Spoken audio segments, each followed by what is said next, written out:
Good morning, everybody. Thank you so much for being with us. Just to mention that the two gentlemen to my immediate left are both batchmates and they're both from IIT. So if you're wondering why someone from Mintra and someone from Axis Bank are talking about the Indian space program and our ambitions over there, it's because they have a genuine dedicated interest in this. But before I get speaking to them, just by way of a short introduction, there are few areas in our country which have inspired or is in the process of inspiring so many as our space program. India is, I wouldn't refer to us as being a fledgling space power. I would actually say that we are a maturing space power where there is incredible potential across fields, whether it's rocketry, whether it's the development of satellites, and now increasingly with plans to get an Indian on the moon, which is something announced by the Prime Minister, or to have an Indian space station, which will happen even before that, or even within the next 1 year, the entire Gaganyaan mission to have manned Indians in the orbit of the Earth. These are all very, very exciting times. ISRO, the Indian Space Research Organization, has really genuinely fueled the imagination of so many young minds across the country. It is one of our centers of excellence. It is a world-class center of excellence. And as we will be discussing on this program, ISRO has really triggered an expansion of interest in the private sector as well, as far as space exploration and India's space ambitions are concerned. With that introduction, let me go first across to Amitabh Kant. Mr. Kant, I think one of the most interesting aspects of ISRO is the fact that it's so inspirational, that the scientists, the engineers, the researchers have come out of small regional colleges. This is a story of all of India and a national interest in this field. Your mic, sir. So Vishnu, one of the most remarkable things about ISRO is that they don't have IIT engineers like Neelkanth and Mukesh, and probably that's the reason they've done incredibly well.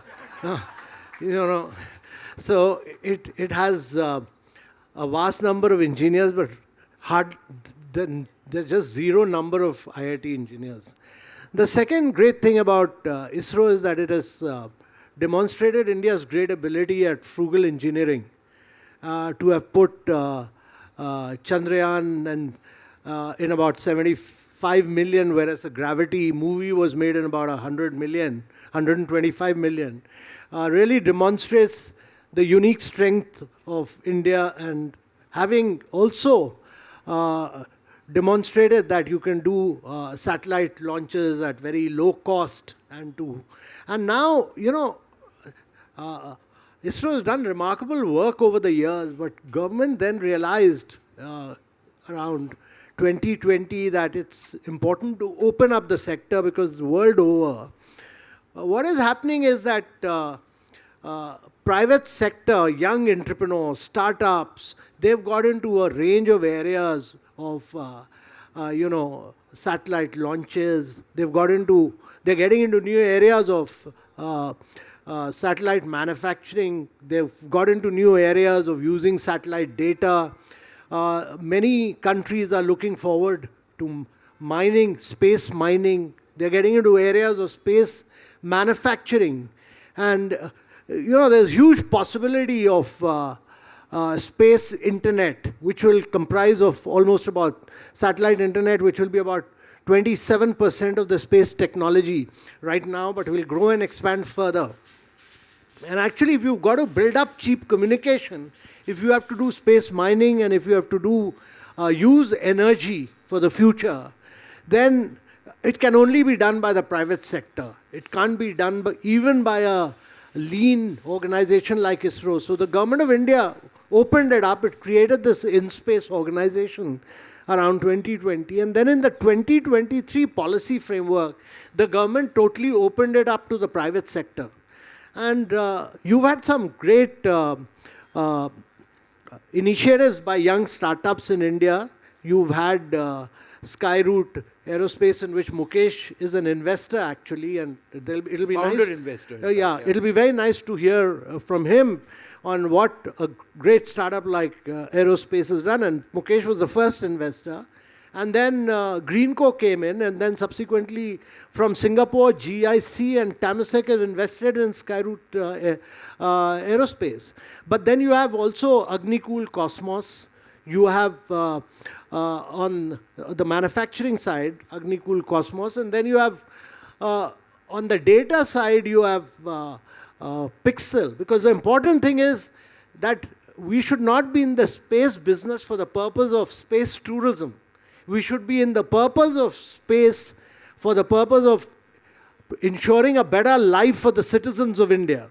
And that means how do you use space to provide precision agriculture to our farmers? How do you use the data to ensure a better life, a better education outcomes and health outcomes? All this is a function of your ability to tap into space. And therefore, you have Pixel, which is able to today provide geospatial data to our farmers. You have SatSure. SatSure has led to increased productivity on the horticulture front by a range of our farmers. So I think this is a new and emerging area where young entrepreneurs will radically transform India in the coming years. This is a sector, 3 sectors were opened up by India. One was the space sector, the other was the geospatial sector, and the third was the drone sector. All these 3 sectors were opened up one after another by the Prime Minister himself against all odds. And this has opened up suddenly the field to great private sector innovation and value creation. Let me just get a little bit from Mukesh on that. So you went from Myntra to CureFit to investing in the space sector. The possibility of failing was 100%. Why did you put your money into the ventures that we've been talking about? What's the future? First of all, entrepreneurs are very much comfortable with failing 100%, so that's not a deterrent at all. I want to go back to Mr. Kant's comment about no IITians in aerospace. So it so happened in 93, when I got into JEE, my first preference was actually aerospace. And then I had a certain rank and everyone counseled me out ki boss, aerospace mein job nahi milega. That was back then. I could get into computer science, so I did that. But, ISRO has built such a powerful talent of in aerospace, and the salaries now have in some ways become an advantage. Skyroot's engineer salary is roughly 1/10 of that of SpaceX. Later on, Neelkanth will probably talk about that. But as a result, Skyroot will be able to do payload launches at about 1/2 to 1/4 of the cost of what SpaceX does. So Skyroot is actually going to be globally competitive. I met the Skyroot founders, Pawan and Bharat, in 2018. They just cold emailed me and saying, we want to build a private rocket company out of India. I thought, sounds very interesting. I've always had interest in this space. So I took the meeting, and these guys saying, we are serious, we have no money, but we want to build a rocket company. And I said, sounds very difficult. Do you think how long will it take for you to build that? They said, we think we can build a rocket in 5 years. And at the time, sir, the regulation also was not open. There's no clarity. How will they even do this? And when I asked them, this is probably going to take 10 to 20 years. How long are you willing to commit to do this? And they said, if we have funding, we'll do it for the rest of our lives.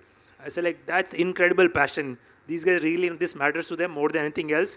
So I told them, I'm going to fund you. I mean, as an individual investor, it was not going to be a very sizable investment, but I'll ensure that you have your salaries for next 10 years. As long as you don't quit, I will not quit on you. They kept at it, thanks to Mr. Kant and Prime Minister's effort. Space sector opened up. They kept making progress, found other good investors, and last year they became the first private space company out of India to do a suborbital launch. So there's a first milestones. This year, it's a great story, and this year they're on track to do their orbital launch.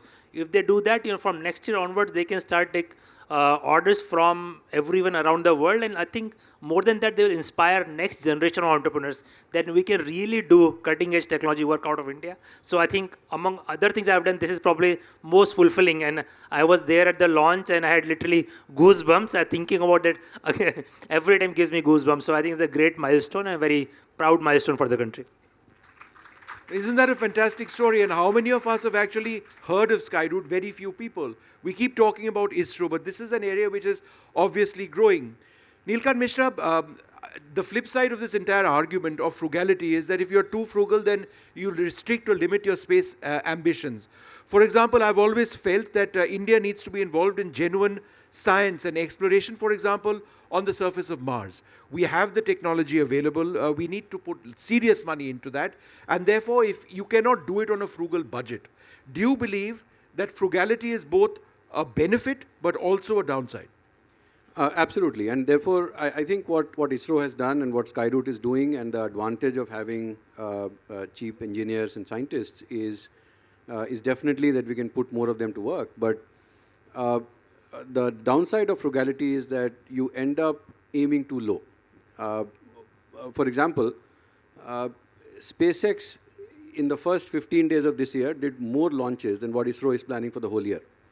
Now, as we think about the next 10 years, 15 years, 20 years, and in fact, if you take a step back and think about where India needs to be, see, we are about a $3.5, $4 trillion economy. I think in about 18, 20 years, we are going to be maybe 4 times that. As we start to get there, the model of development that we have followed needs to change. So we have so far depended on absorbing foreign technology, depending on someone else to do the big innovations. Of course, I think ISRO and all the entrepreneurs are doing innovative stuff in terms of assembling that technology, but in terms of developing really cutting-edge stuff, we have not done that yet. As soon as we get to about $10,000 per capita, the model of development that we will need to break out of the middle-income trap is more innovation-driven. We need new models where Indian firms invest in technologies with the risk of failure. It will also start happening that the rest of the world, as India will become a $16, $17 trillion economy, will start to have interest in slowing India down, and therefore you need to be a lot more dependent on critical materials and critical technologies. And therefore, as we relish and enjoy the success and the aspirational change that ISRO has brought, I think we also need to start aiming much higher. Start thinking about heavy payloads. When I was looking through the in-space presentation, the 10-year document, we are still aiming for domination in the small satellite sector, right? So why not the big? I mean, we are going to be the 3rd largest economy in the world. We should be investing heavily, and I think setting those moonshots. Why can't we move goods using space and critical goods transcontinental in say 30 minutes or 45 minutes? And when we start setting some of those ambitions in place, and just like what the government has done this year, setting aside budgets for pre-commercial R&D, wherein the government has promised, in case you didn't notice, 50-year interest-free loans for people doing deep tech research. I think more and more of these activities need to come in. More and more of private sector involvement needs to come in. As Mr. Kant said, the government can't do it by itself. It doesn't have the incentive structures there. So I think resetting our ambitions and aiming really high becomes very important. You know, Mr. Kant, I use the word concern, but we are still in the infancy of this entire space business, so perhaps a bit premature. But India's role in the space sector is what? It's between 2 and 3% at this stage. We really, really do need to grow that. How do we grow it? So the contribution is about 2 to 3%. By 2030, the aim is that it should go up to 10%. And this will happen if we are able to use space for some, what Neelkanth said about driving some key moonshots in this area. And to my mind, the moonshots should be really, and they should be open, transparent challenges where government should handhold young entrepreneurs to achieve success in some area. And I think the biggest challenge which India will face in the coming decades will be the challenge of water. And because we are today consuming almost 90% of our water in the agriculture sector, and large areas are getting desertified, and therefore it's very important to use space technology for better water management and really finding out how we can rejuvenate areas where there's huge scarcity of water. So I think water is definitely one area which is very important. Second is, how do we ensure better, clear, precise precision agriculture for our farmers in terms of ability to tell them that this season you need to produce this to this extent, and give them prior information based on market conditions, which again space technology can immensely help you to do based on land conditions. Yeah. Thirdly, to my mind, the biggest wealth creation you can do in India today is if you are able to manage your land much better. Land records are in a mess.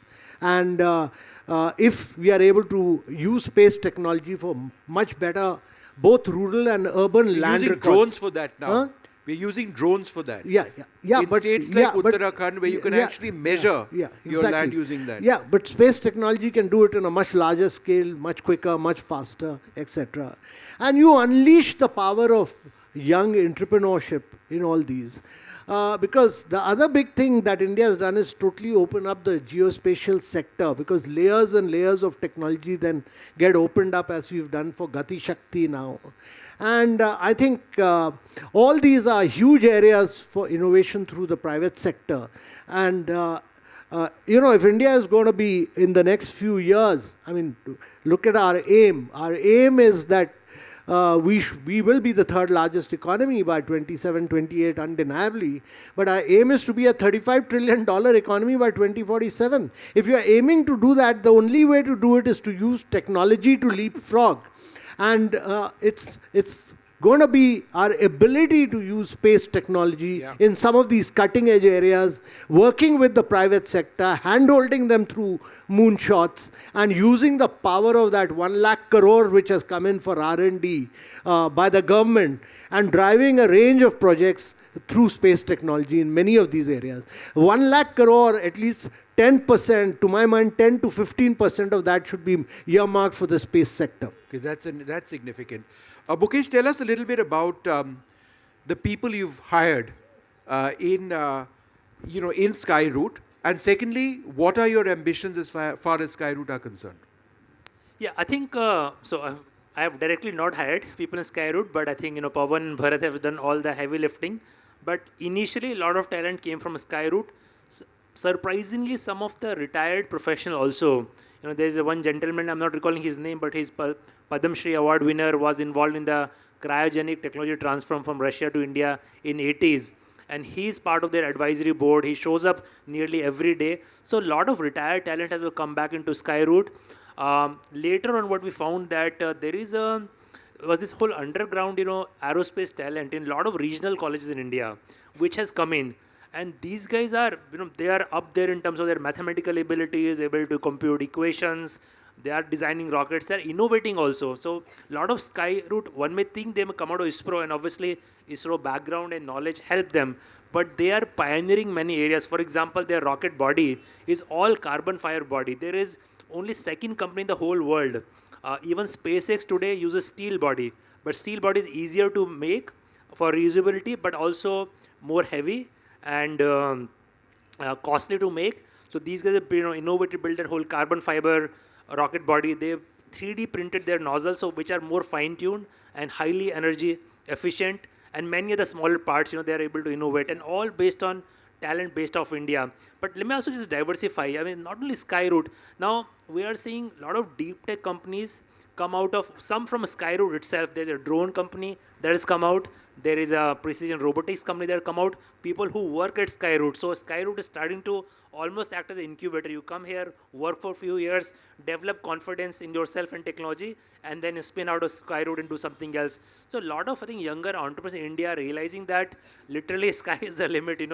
They can pick up anything, and we have the knowledge base, universities, ecosystem, and now, this massive funding also potentially available to entrepreneurs. So I think we should see dramatic acceleration in this area.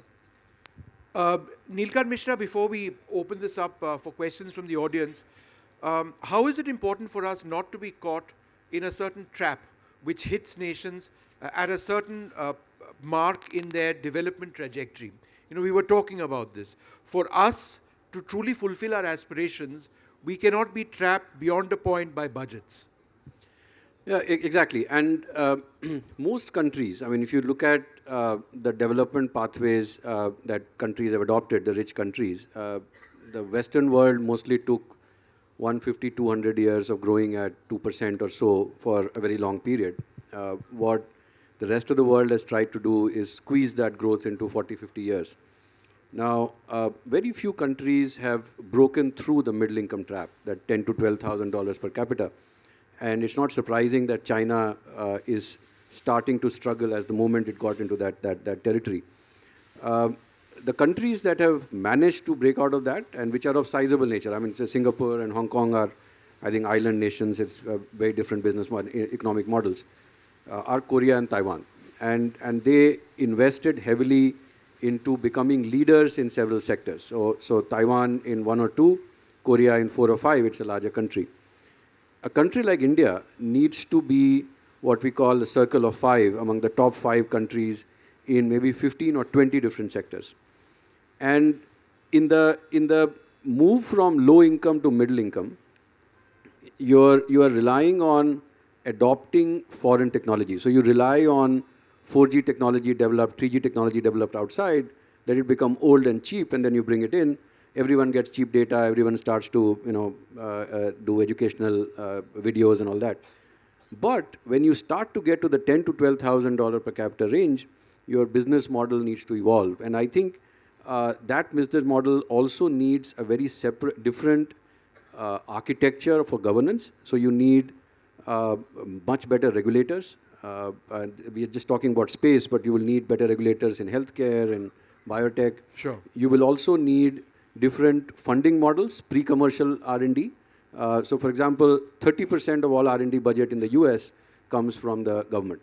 57% of science research budget in the government comes out of the government. But it is actually then disbursed to universities for spending independently Sure. and to private sector. So those kind of models we need to start working and developing immediately so that in the next 15 years, as we start to get close to the middle income trap, we are ready to escape it. Okay, we've got just a few minutes left. If you raise your hand, and can I just request you questions only, and let the longer answers come over here. Yes, ma'am, go ahead. This question is addressed to Amitabh, sir. I work for International Solar Alliance, and we were also part of the G20. My question is G20 also working towards the space exploration agenda among the G20 countries? And second question is that Just one question. Yeah, go ahead. Is G20 working in any way towards space? So, India's G20, one of the engagement groups was on space. And I think this was the first time that space leaders got together. First in Northeast, where all the G20 countries worked together on entrepreneurship in space area. And then second time they got together in Bangalore to drive cooperation amongst G20 countries on opening up the space sector.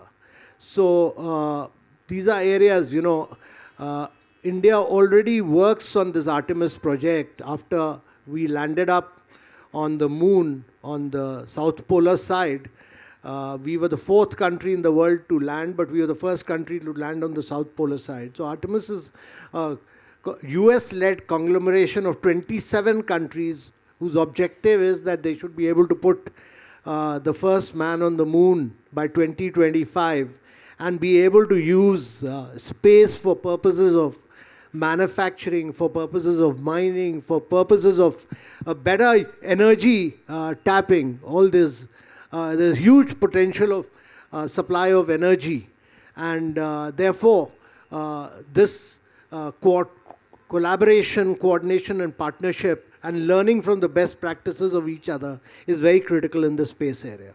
Artemis focuses on the peaceful use of space and critical international cooperations. It's one of the most important agreements which we've actually entered into when the Prime Minister went across to the United States in 2023.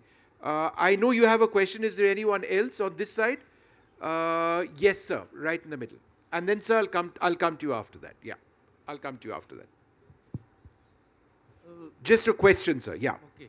Why, like other technologies, space technologies has not developed in faster way? In 1969, when people landed in moon, by this time it should be been like the Delhi to New York flight-like thing. But other technologies we have seen with engineering colleges, we read about Strausser exchanges and all these things. Computer is having only 1 MB memory, but now everything has gone faster way. But space technology, now still people are trying to land on moon only.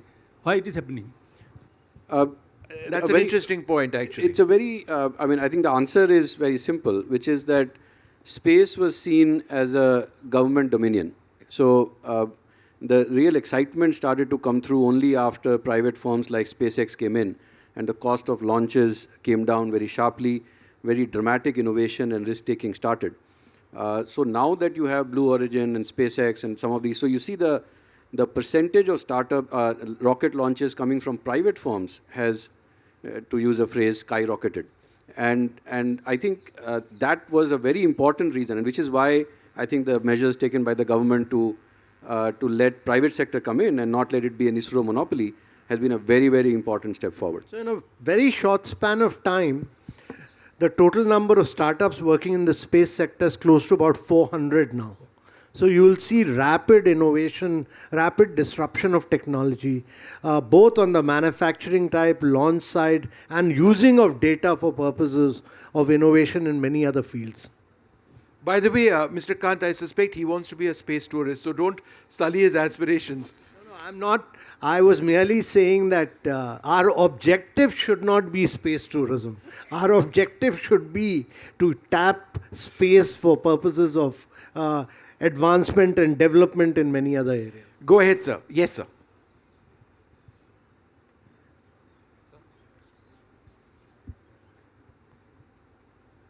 I've just heard the wonderful ideas about space and where we are going. My small question is, why are we not looking at such fancy ideas about economy, about our thinking about economy? Why are we still taking the same Western copied models? No, but sir, my only problem with that question, sir, respectfully, is let's stick to the space part. Let's talk about the economy in other sessions. Yes, ma'am. Go ahead. Hi, thanks for an insightful session. My question is for Mukesh, sir. So I think for a lot of these companies, they find it, Skywood, for example, has raised a lot of money, as you highlighted, but they find it difficult to have a monetizable private sector product. Even SpaceX is highly dependent on government contracts. So what is your advice to entrepreneurs or startups in this? See, two-part answer, right? Initially, yes, Skyroot has raised money now, but first 3 years, they barely had total funding. Initially, they started with $1 million check, and then next round also barely $2-3 million. So they were very scrappy. They mostly worked on the computer screen, designing, doing simulation, testing, preparing themselves. So by the time they are talking to larger investors, they have done their homework. So I think all startups go through that journey. Second, in some industries, government is the biggest customer, which is also good in some ways because you have this large buyer. Once you prove yourself, your technology, you build the credibility, you have so much predictability of revenue. So, governments around the world are some of the biggest spenders. So, I don't think there's anything wrong. It's in the private sector also, you have enterprise sales where you sell to large companies. Government is equivalent to largest companies out there with massive budgets. So, you build your business models and sales capabilities accordingly. Okay, last question. Somebody on this side. Anybody on this side?